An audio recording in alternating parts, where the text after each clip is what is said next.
Salam alaikum, louange à Allah, que le salut et la bénédiction soient sur son prophète ainsi que sur sa famille et ses compagnons. Nous sommes donc dans la 6e année de la naissance de l'islam, au mois de Dhul Hijjah, le dernier mois du calendrier arabe, et les persécutions contre les musulmans n'ont pas cessé. Dans ce contexte, nous citons cette histoire. Le prophète Mohammed, que le salut soit sur lui, était assis dans l'enceinte de la Kaaba, plus exactement dans le mont As-Safa. C'était juste une piste qui sépare les monts de Safa et Marwa. Le prophète Mohammed était assis à Safa. Abu Jahl l'a joint. Il a commencé à l'insulter, à l'attaquer verbalement et violemment, jusqu'à ce qu'il s'est apprêté à le frapper. Mais le prophète Mohammed est resté de marbre. Et là, il y avait une esclave qui témoigne de la scène que le prophète Mohammed a pris congé, oui, sans réagir. Et Hamza, qui est Hamza ibn Abd al-Muttalib, c'est juste un bref passage, qui est Hamza ibn Abd al-Muttalib, c'était l'oncle paternel du prophète Mohammed, ayant presque le même âge que ce dernier. Ils ont été élevés et allaités ensemble par la même nourrice, Zuwaybiya, et sont considérés comme frères de lait, donc de ce fait.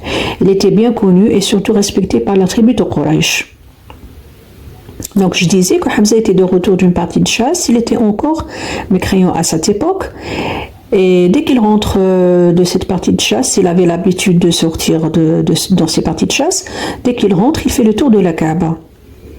Donc, quand il est rentré de cette partie de chasse, dans ses mains encore l'arc et la flèche, l'esclave qui a vu la scène, la femme esclave qui a vu la scène entre Abu Jahl et le prophète Mohammed a rapporté ce qu'elle a vu à Hamza bin Abd al-Muttalib et lui a dit: si tu as vu que ce que Abu Jahl a fait subir à ton neveu, Hamza est entré dans une grande colère. Il est allé vite voir Abu Jahl, il s'est approché de lui, il l'a frappé directement, sans mot dire. Il l'a frappé avec son arc, la tête, il l'a blessé à la tête. La tribu de Banu Makhzoum allait le frapper. Elle voulait venger Abu Jahl, lui rendre l'appareil. Mais avant cela, ils lui ont dit: pourquoi tu as fait ça? Pourquoi tu as fait ça pour Abu Jahl? Pourquoi tu as défendu le prophète Mohammed? Tu as l'air de te convertir à la religion de ton neveu. Il a répondu que pourquoi pas? Qu'est-ce qui m'empêche? Je me proclame d'ailleurs qu'il n'y a Dieu que Allah et que Mohammed est son messager. Abu Jahl a dit à sa tribu, il était étonné: laissez-le, tandis que le sang coulait encore sur son visage. Il disait: laissez-le. Il a dit à sa tribu: laissez Hamza, c'est normal qu'il agisse passant, car j'ai fait du mal à son neveu, je le comprends. Mais Hamza tenait à sa déclaration. De colère, il tenait à sa déclaration. Et moi, je dis juste une déclaration, car il l'a dit sur le coup de la colère. Mais une fois chez lui, il a réfléchi une deuxième fois à ce qu'il a dit devant l'assemblée, qu'il ne s'est pas converti sincèrement à l'islam, mais cette réflexion l'a empêché de dormir. Il est allé la nuit jusqu'à la Kaaba, il a fait une invocation à Dieu, une invocation sincère de lui montrer le vrai chemin et la vérité. Et dès qu'il a terminé son invocation, ses doutes ont été dissipés. Et directement, il a embrassé l'islam avec conviction et sincérité. Il a même composé des vers confirmant sa foi en islam et à son prophète et affirmant sa protection et sa loyauté pour lui, pour le prophète, son neveu. Et cela s'est passé à Dhul Hijjah l'an 5 après la prophétie. 3 jours après cette victoire, la conversion de Hamza qu'on considère comme une victoire, Omar ibn Khattab se joint à Hamza et a embrassé l'islam, aussi à Dhul Hijjah de l'an 5 après la prophétie. Donc c'est qui Omar ibn Khattab? Omar ibn Khattab était un homme de classe sociale moyenne et était vu comme un homme impitoyable et dur. Il était dur envers les autres. Il avait l'habitude durant son adolescence de s'occuper des chameaux de son père dans les collines de la Mecque. Layla bint Hasma, l'une des émigrées à El-Habasha, raconte: on se préparait pour l'immigration, on faisait nos bagages. Omar ibn Khattab l'a vu, une fois il l'a vu, il a dit: est-ce le départ? Vous allez quitter la Mecque? Elle a répondu que oui, en effet, vous nous avez lésés, vous nous avez persécutés. On m'a répondu que Dieu vous protège, que Dieu vous accompagne. Elle était étonnée car il était l'un des opposants les plus farouches de l'islam. Et il est parti l'air triste. Quand son mari revint, Layla rapporte son dialogue avec Omar. Son mari répond: as-tu cru Omar?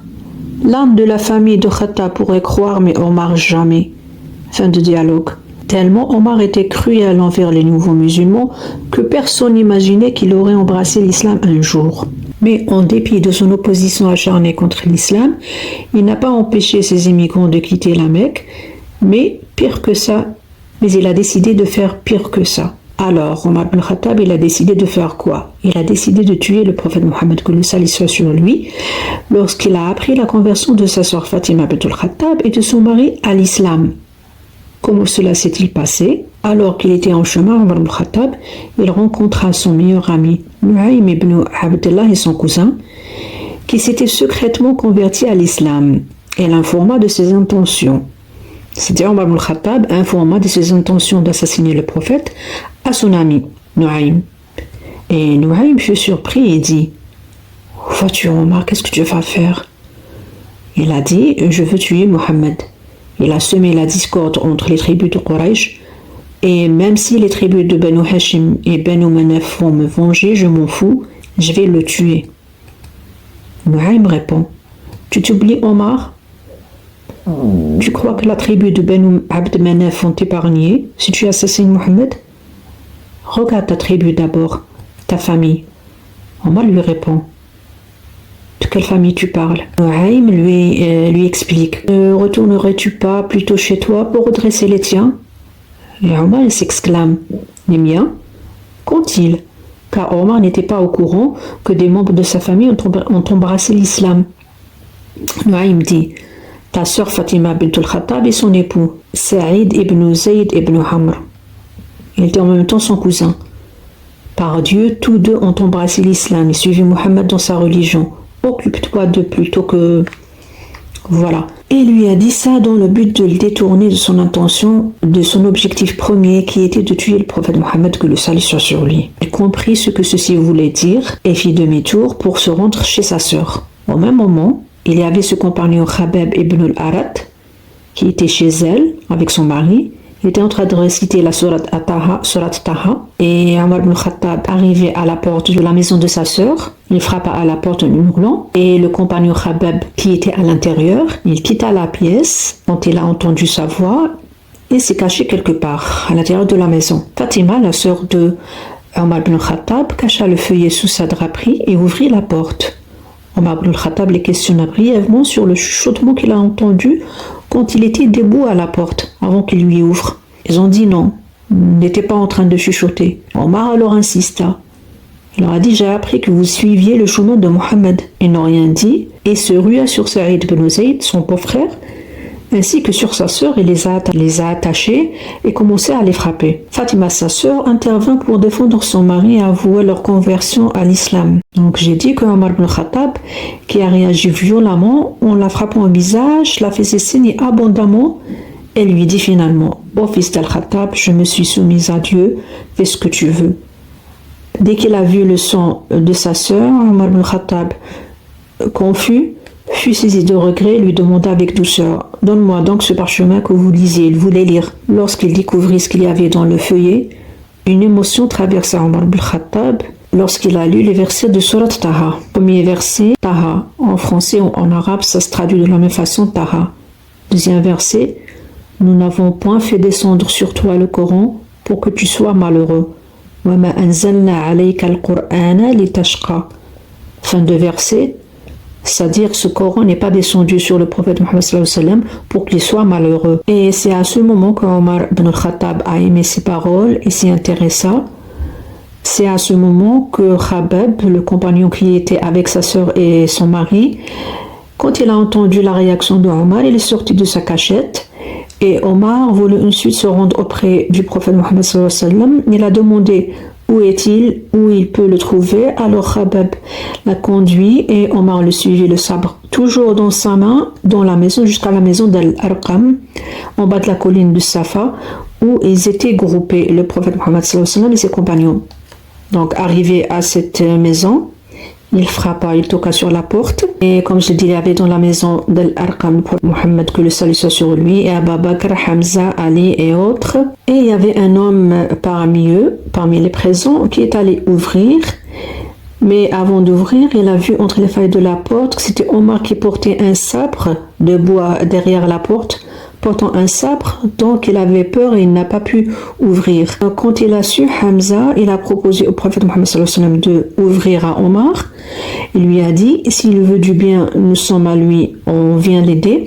S'il veut du mal, nous allons nous unir contre lui. Et donc le prophète Mohammed sallallahu alayhi wa sallam ordonna que l'on lui ouvre, malgré la réticence des gens présents. Une fois Omar à l'intérieur de la maison, il les informa alors de sa conversion. On raconte que les gens présents crièrent Allahu Akbar tellement fort que tous les habitants de la Mecque l'entendirent. Ensuite, Omar ibn al-Khattab voulait rendre publique sa conversion.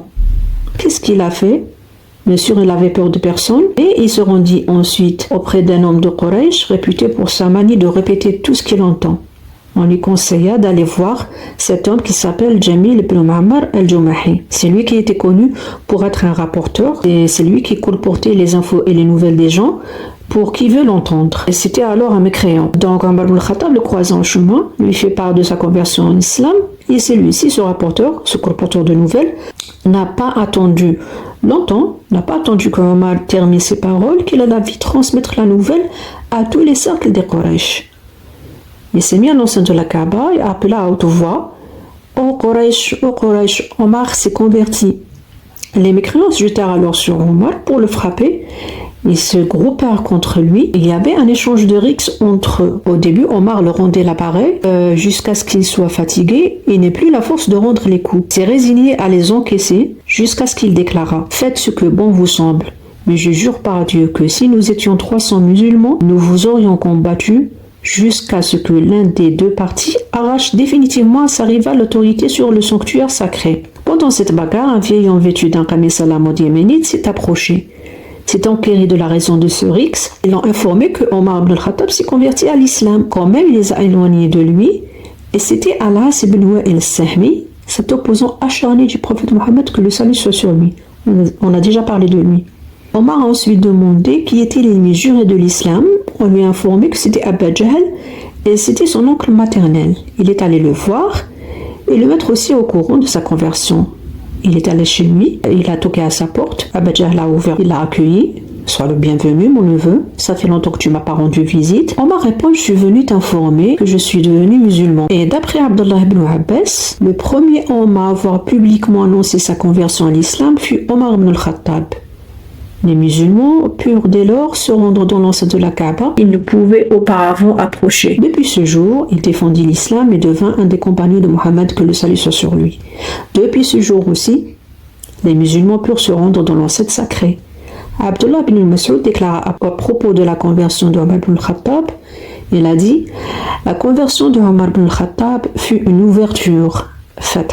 Son émigration, hijra, fut une victoire et sa fonction de chef d'État, imama, une bénédiction. Si vous nous aviez vus avant sa conversion, jusqu'à ce que Omar ibn al-Khattab devienne musulman, nous ne pouvions même pas prier dans l'enceinte de la Kaaba. » Fin de citation. Sur ce, je termine. Je vous remercie de m'avoir écouté et à la prochaine, Inch'Allah, si Dieu le veut.